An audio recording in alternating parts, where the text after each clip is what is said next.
ખેડૂત અને ગ્રામીણ બેંકોની સુવિધામાં વધારો થાય એના માટે સૈદ્ધાંતિક મંજૂરી પણ આપી છે।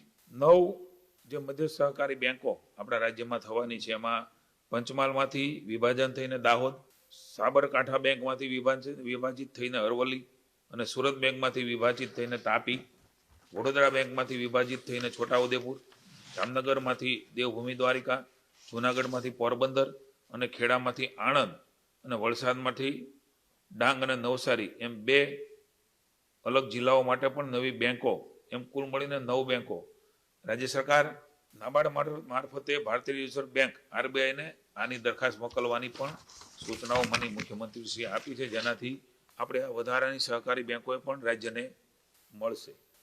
કૃષિ રાહત પેકેજની પણ માહિતીઓ ત્યાં પાણી છે, આપના સૌના ધ્યાનમાં રહે એટલા માટે 29 લાખથી વધારે ખેડૂતોના ખાતામાં 8516 કરોડ રૂપિયા આજે ખેડૂતોને મળી ચૂક્યા છે। સાથે સાથે ટેકાના ભાવથી ખરીદી પણ ચાલી રહી છે। 14 લાખ મેટ્રિક ટનથી પણ વધારેની ખરીદી એ મગફળીથી માંડીને અલગ અલગ જે જણસ છે એમાં થઈ ચૂકી છે। લગભગ 3.89 લાખ ખેડૂતોને 6362 કરોડથી પણ વધારાની રકમ એ માત્ર મગફળીની વાત કરી રહ્યો છું એમના ખાતામાં ચૂકવણું થઈ ગયું છે। ડાયરેક્ટ બેનિફિટ ટ્રાન્સફર એ નરેન્દ્રભાઈ જે વિચાર કર્યો એનો સીધો જ ફાયદો એ લાભાર્થીઓને ખાસ કરીને ખેડૂતોને રાજ્યના મળી રહ્યા છે એમનો પણ આનંદ છે। મગફળી, અડદ, મગ, સોયાબીન આ પ્રકારે અલગ અલગ આપણે ગણવા જઈએ તો 6573 કરોડથી પણ વધારે ચૂકવણું એ આ બધા જણસ ખરીદીમાં થયું છે।